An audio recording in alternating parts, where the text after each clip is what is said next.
Happy Tuesday, everybody. It is the last Tuesday in August, so we're getting ready for Labor Day weekend, and then next week will be the start of the 2023 NFL season. That's right, folks. We're closing in on it. Can't wait. Before I get started, I want to welcome everybody. And first, here's the link to the Hardcore Sports Network, as this is airing on both Hardcore Sports Network and the Nicky Steez channel. There's the link there to sub up the Hardcore Sports Network. And now the link to my channel is going to be my channel. It's going to be right here. You guys can check that out right there. And if my voice sounds like it's going a little bit, I'm recovering from a bit of a cold. So I was out of the picture yesterday completely with YouTube, but I'm back for this. So we got some a lot of Eagle stuff we're going to talk about right here on this one. I'm going to recap the Colts game, preseason game. We're just going to talk about it a little bit quickly. Then we're going to go over some of the roster moves and what I think of them. Both some of the recent cuts, the recent signings, the Derek Barnett, approval to seek a trade. Yep, all that. So let's get into it. All right, so Thursday we had our final preseason game against the Colts. But we lost that game, but the end result doesn't matter in this one. It's only a preseason game. It was 27-13 final. Now, with some of our main guys in the first quarter, we did decent. We were up 10-7 at the end of the first quarter. Mariota, he's just subpar kind of, which explains why he's a backup. You did have Tanner McKee had a decent performance. That should at least be good enough for him to make a roster spot. Trey Sermon had a decent game. You had Deion Kane was the leader in receivers, but that doesn't mean anything. We'll get to that later. Anthony Richardson for the Colts was interesting. I was curious actually what he was going to do, even though he was in the Colts uniform, because it's like, all right, he is a top prospect. I was a little curious what he was going to do. He was all right. But then you had the most embarrassing part for us was seeing Gardner Minshew, 9 for 11, 102 yards, 1 touchdown on us, but to be fair, it was the second half of a preseason game, so I'm not that embarrassed by it. But hey, you know what? The preseason's over. We can move on. We can say, okay, Tanner McKee, he'll at least have a roster spot. We know they're going to put Mariota in the backup role and Hurts as the starter. That's a given. We didn't really get to see much of our main guys right here. We said Deion Kane did all right, but he just got waived, so it's not going to mean anything. You had Devin Allen. He had one nice return early, but he got waived. He'll likely get brought back to the practice squad. But yeah, now I'm going to transition away from that and just say, hey, thankfully the preseason's over. Today, 4 p.m., it's a little less than 3 hours, will be the deadline. Or for the trade, the deadline for finalize our roster. So as we're going on, moves are coming in. So far, I started looking about. So far, here we go. We got released. We released Josh Andrews, Dan Arnold, Deion Kane, Britton Covey, Greg Ward, which I was a bit surprised we got rid of him. I thought he'd at least have a roster spot. You have Dennis Kelly, Cameron Tom, and Brett Toth. Most of those guys weren't making the team. No surprise there. So, hey, but Greg Ward, that's the one that kind of caught me by surprise, wondering, what were they thinking?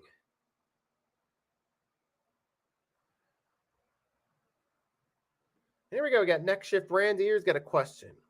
Mariota making $5 million is the reason why the Eagles are going to hold on to him. But if a team cuts a solid backup, you think we will make a move at QB? It's possible, certainly. Yeah, it is possible, certainly, if a team cuts a solid backup, like if Teddy Bridgewater got cut by Detroit, we could just possibly sign him instead. There is a chance. That all comes to what if. Are you nervous for Super Bowl rematch? That's not till November, so yeah, I'm looking forward to seeing how the Eagles get through the first part of the season before we get to that Super Bowl rematch. First, we got to get through New England. We got to beat them on Tom Brady appreciation night, if you will, or evening. And then we still got to go play the rest of our games. So we still got some time before that one. But yes. So far for now, though, Mariota is there. But who knows? Maybe we could get another backup. Maybe. Time will tell. As far as what we do know for sure is that Arian Sipos has been cut. It was just broke about a half hour ago, about 30 minutes ago. It was breaking all over Twitter, which means currently the Eagles do not have a punter on their roster. So for the guys that are here, I got a question for you. Who do you think the Eagles should go get as their punter? Because we don't have one on the roster as of the time of this recording, of this stream. That's interesting. So, yeah, we got no punter. We also did sign Fred Johnson to a 2-year contract to tackle on Thursday. And we placed Roderick Johnson tackle on injured reserve. And we waived defensive tackle Noah Ellis with an injury settlement. I mean, this is this could, yeah, but that's the big question right there. But so far, we still got some time right there. So we still got a few more hours to see what the Eagles do, see if they make any moves. So good chance the Eagles could sign a punter off of waivers, or maybe just sign an undrafted free agent or something within the next couple hours, which I'm sure they're going to do. I'm sure they're working on it right now. I mean, they have to work on getting the punter to get their 53-man roster finalized. So I'll be on the lookout for that. If that don't drop while I'm on live, I'll drop a short about it sometime later today. Maybe early evening, give or take. But here's the thing that's the most surprising so far is Greg Ward. I thought with the wide receiver room, they're cutting Deion Kane. Devin Allen's got cut, might get brought back to the practice squad. Who you got? You got, of course, AJ, Devontae, Quez. You would have thought Greg Ward would be that number 4 guy. Think, right, keep Greg Ward, use him as the number 4 guy. He's not going to get much playing time, but he could get some. Surprised they didn't keep him. I wonder what they're thinking. That's a bit of an odd one right there. And speaking of odd moves, here's another odd one. Yesterday, we signed former Colts defensive back Isaiah Rodgers, and we put him on the reserve suspended list. Obviously, because he's facing a suspension this season for gambling. So it's like, I find that a bit odd that they chose to sign him, knowing he wasn't even going to be on the team for this season. Now I get to one degree. The Eagles are thinking, okay, Isaiah Rodgers, he's a guy that we could, maybe worthy of a second chance once he serves his suspension. We could bring him in. Maybe he could do something for us. He's still young. He showed some flashes of good with Indianapolis. He had a good rookie year. So I get where they're coming from. Try to add him to those guys alongside Slay and Bradbury. But here's the thing. He's not going to be here this season. So he's going to be of no service to us.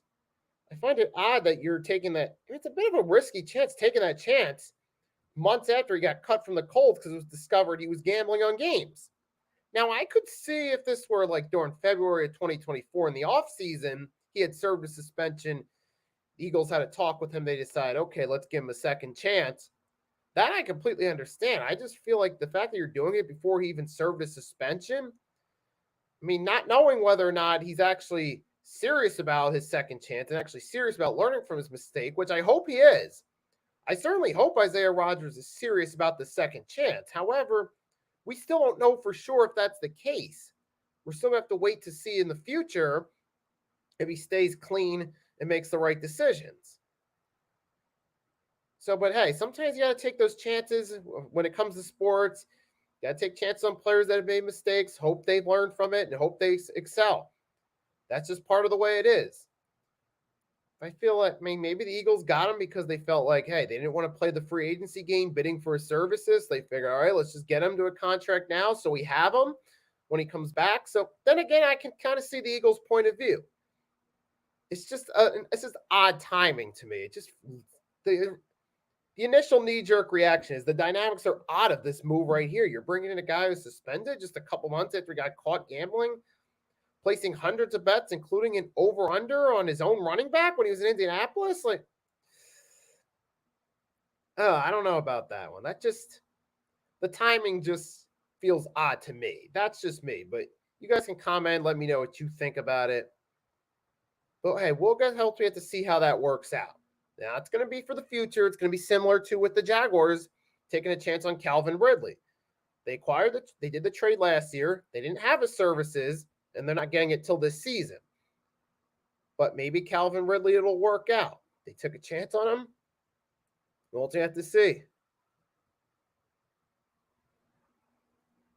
So, yep, that's that right. So, yeah, but speaking of the Colts, now I touched up on this on a short, and it's the Jonathan Taylor deal. Jonathan Taylor, after the whole back and forth between him and Jim Irsay, where Jim Irsay basically said he'd rather pay a whale than a running back, which I think personally said, I think that's a terrible statement to make. I understand that. Hey, from the team standpoint, you don't really want to take your chances on those running backs because they don't have much long-term value. And you're not really building teams around running backs in today's NFL, especially with 2 back sets and having more mobile quarterbacks in the league. You're focused heavily on the passing game. So teams don't feel like taking those chances on running backs. It's like gone are the days you build around guys like Walter Payton or Eric Dickerson or Barry Sanders. Those days are over. Now, you build around the quarterbacks. But at the same time, that was a bad move for Irsay to say that publicly, to just publicly oust his own running back. I mean, I could understand if Jim Irsay wanted to professionally explain, hey, I understand from the player's point of view, they want to get as much money as they can for themselves. But on the flip side, from the organization's point of view, we still have salary cap restrictions we have to worry about. We feel like it's important, with all due respect to Jonathan Taylor, that we invest our money in our quarterback. Like, I could see something like that being said by an owner. They're at least admitting the truth about what they're doing while being professional and respectful about it. But just the way Jim Irsay went out, it's not a good way to keep the morale up amongst these players. And you can say, oh, some of these players are being spoiled brats, and to some degree that may be true. But at the same time, that wasn't a smart way to go about it. But obviously, was even following the Eagles news, you know how this correlates to the Eagles because of the rumors that the Eagles might be interested in Jonathan Taylor. Now, we all know how it goes with this fan base. You've seen the trade rumors once. You've seen it 100 times with the Eagles fan base. Anytime a marquee player of any position is rumored to be traded or on the market, Eagles fans are always hyping the idea up. They're always hyping the idea up. We got to get him. We could get him. Maybe this might happen. We could pull this off this way. This could happen this way. Now, if you ask me realistically, I don't see it happening. I don't. It's just just another example of too many rumors going out there, just floating around about this. There's too many rumors that have been floating around throughout my time sitting on YouTube. And Jonathan Taylor is just another one. And I've seen the jokes about having 2 running backs with the last names Taylor and then Swift, which is, it was a funny little meme. But you know what? Realistically, I don't see it happening. And furthermore, the reason why, because we already have our running back room set. We got DeAndre Swift. You have Boston Scott, Kenneth Gainwell, Rashad Penny. That's at least 4 backs on the roster right there. The Eagles are content with keeping Boston Scott, especially for those games against the Giants, because they know that's where he shines the most. Especially with the Giants now being a good team and being in the mix again, those games are more important for the Eagles now. So you definitely want Boston Scott to do what he's done against the Giants, and that's slay their defense. And he's still a reliable short yardage situation back, in reliable situational backs. You want him. Rashad Penny, you did bring him in. You at least see some potential with the guy. Now, maybe some people will argue, well, maybe the Eagles could pull off a trade involving Penny and Taylor as part of the package. And that is a possibility. It is, but I don't see that happening. I just don't. I think at this point, they're going to use DeAndre Swift 1, Rashad Penny 2, and use Boston Scott as the 3rd string guy. Use Kenneth Gainwell for the occasional runs, for the occasional blocking play.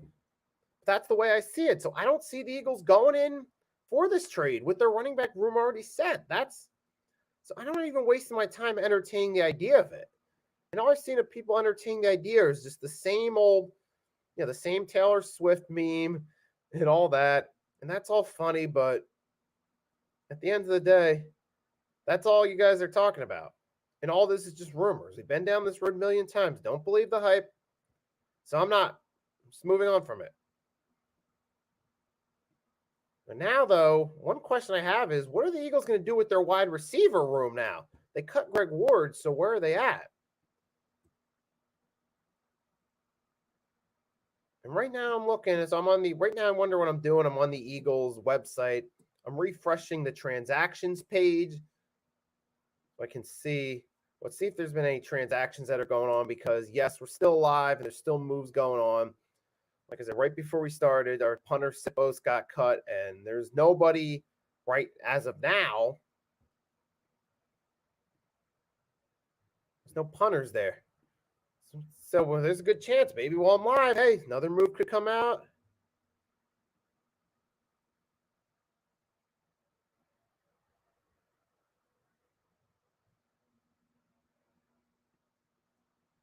All right, so let's see. I mean, right now, so far, I don't see trying to load this transaction. Okay, this isn't really working from the Eagles website. Let me see. I'm just going to refresh that page right there. Hold on, give me 1 second. All right, so I'm going to see what the Eagles are up to. So, yeah, we definitely got to get a punter, like I said.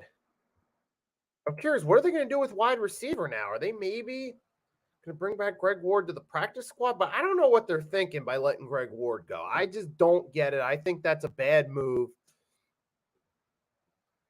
We'll have to see. But we also released Quentin Bell, Kennedy Brooks, Ian Book. Those are no surprises right there. Just guys who weren't even going to be here. Also, Tyree Jackson got released too.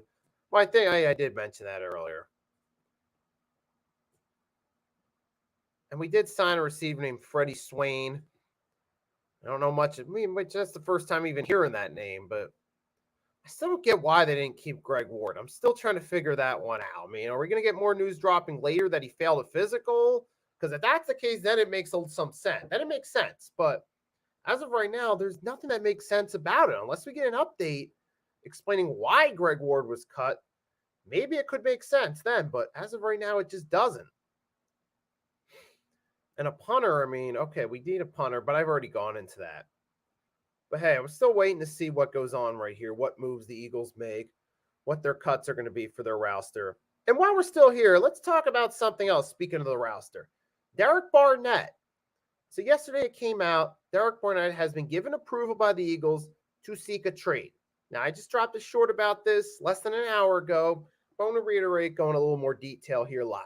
So Derek Barnett, yep, he could be out of here soon. And me personally, you ask me, I don't care. It's not going to bother me. Hey, Derek Barnett really isn't doing us any favors. I mean, the only most notable thing he did was recover the fumble in Super Bowl 52 that was forced by Brandon Graham on Brady late in the game to help us put it away. But hey, other than that, what has Derek Barnett really done that you can point to as a highlight to say, hey, this guy's helping us out. This guy's a difference maker. I remember 2021, he was constantly getting penalized all the time. I mean, it was repeatedly penalty against Barnett. Remember the Niners game, week 2, he got multiple penalties there. That's the one I remember the most. And last season, I mean, with all due respect to Derek Barnett, he did miss the year with an injury sustained in the first game against the Lions. And with all due respect, but the Eagles did not need him last year. Their defense excelled without him. I hate to say that after a player got injured, but let's just be honest. It's the truth. You saw that Eagles team out there on the field. No Derek Barnett. Clearly, they still had it. I mean, you still had Hassan Reddick was there, Brandon Graham. You also had TJ Edwards, who's no longer there, but you also had Slay, Bradbury, CJ Gardner-Johnson. It's a shame we didn't get him back.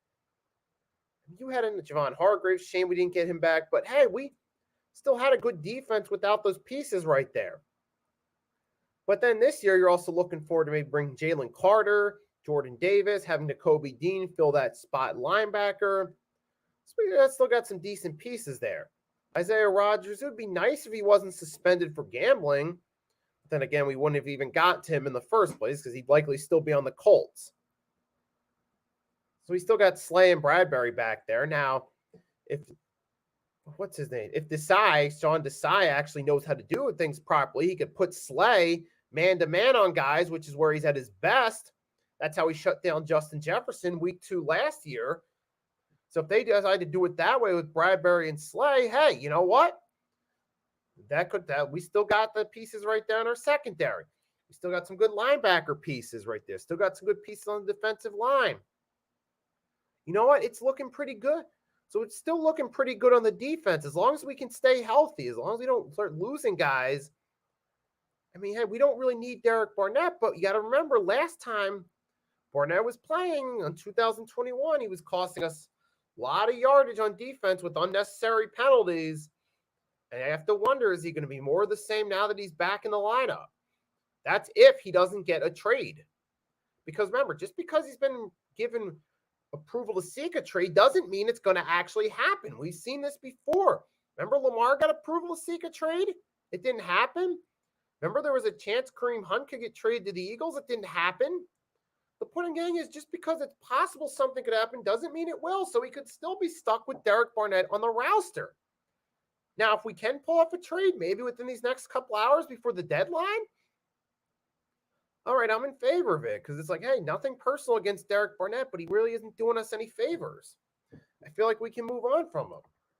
But to be fair, there is the question of, well, what will we get in return? Because, I mean, we were thinking maybe something involving the Titans since he did go to the University of Tennessee. But, hey, we ultimately have to see what happens, though. I mean, he could still get traded even after the 4:30 deadline today. But I'm thinking personally, if we can just get something in return for it, I'll be okay with it. But hey, well, that waits to be determined if it's going to happen or not. And so far, we don't really have any news right now. Really, I mean, obviously, we're still going to need a punter. Got a few hours there. You got to wonder, is there going to be another last-minute trade like last year? Because you guys remember last year, Tuesday, before Labor Day weekend, when it came to that 53-man roster deadline, remember? That's how we got C.J. Gardner-Johnson from the Saints. So you got to wonder how he's going to pull another last-minute move that could help us out at a position of need, just like last year. So, I mean, I'm just looking around Twitter while I'm talking to you guys, seeing what's going on. And right now, it's just mostly trending. Eagles are trending all over Twitter right now. You got Howie's trending. I mean, you're talking about Isaiah Rodgers.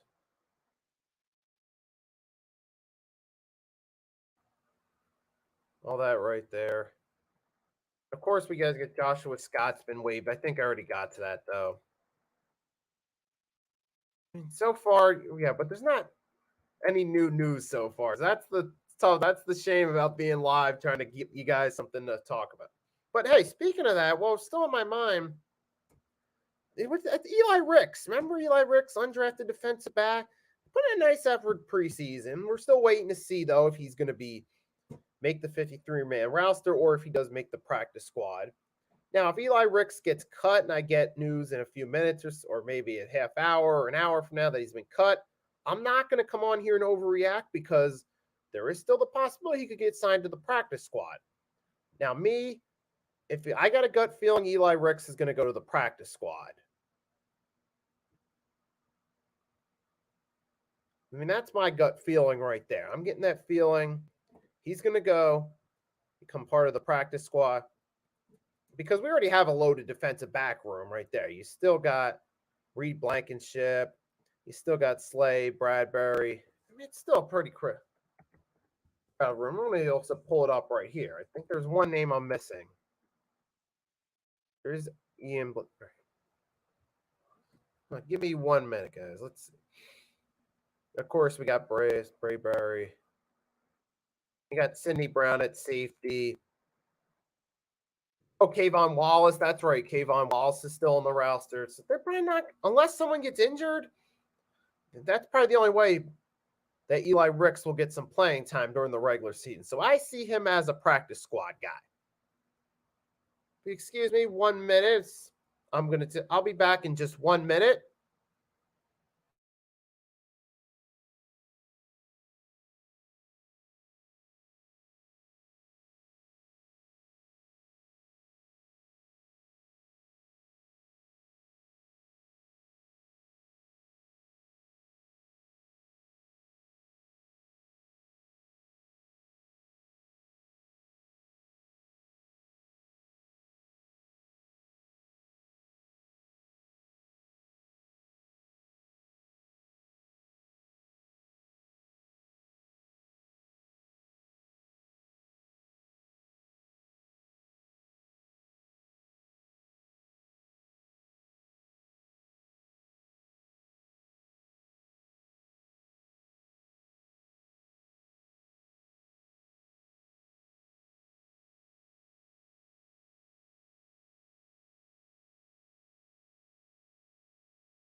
right, I'm back now.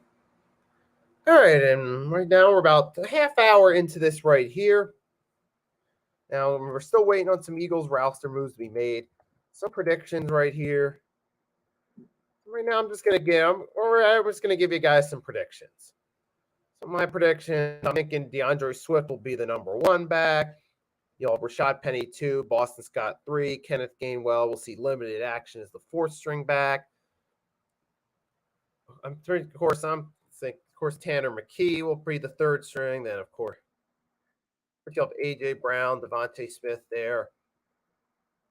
Quez Watkins will be the 3 receiver. But I'm wondering now with Britton Covey being cut, which was kind of obvious, was waived, and then Greg Ward getting waived. I'm wondering, what are the Eagles thinking there? That's my big question right there. Of course, you have Goddard, Stoll at tight end. It looks like Cam Jurgens, he's going to be at right guard is what it looks like. So he'll get some more playing time right here. That'll be good right there to get him involved. Landon Dickerson at left guard. That's cool right there. But I'm still a little bit worried about Landon Dickerson because he did have injury history in college. But, so far it hasn't really been an issue in the pros. But there is still that worry. There's always going to be that worry that, is he going to get hurt? Just because there's a history of it. And then you got defensive end. You got Brandon Graham, Fletcher Cox, Jordan Davis. He'll be getting more playing time. Jalen Carter will be behind him as of now. Looks like Josh Sweat's going to be ahead of Derek Barnett, which is good. Try to limit Barnett's minutes. Or maybe trade him. Could still do that too. And, of course, Hassan Reddick, Nakobe Dean, Patrick Johnson, Nolan Smith at linebackers. You got Slay, Bradbury. Of course, Avonte Maddox still there, but Joshua Scott got waived. But we're still waiting to see what goes on. But one I'm looking forward to ones I'm most interested right now, I have my eyes on our punter. What do they do there? And then what happens with Eli Ricks, which is likely making the practice squad. But yeah, that's all we really got right now, man, for this live stream right here, as far as the Eagles go. So I'm not really going to say much else. What I'm going to say is I'm looking forward to the 53-man roster being finalized. If any breaking news develops for the next couple hours, I'll be dropping a short video on my channel where I'll quickly recap it. But that's really all I got for you for today, guys. So to everyone that tuned in, thanks. I appreciate you tuning in. I hope you enjoyed. If you haven't done so already, drop a like, subscribe. Enjoy the rest of your day or night if you're catching this on the replay later. And until next time, Nicky Steez signing off.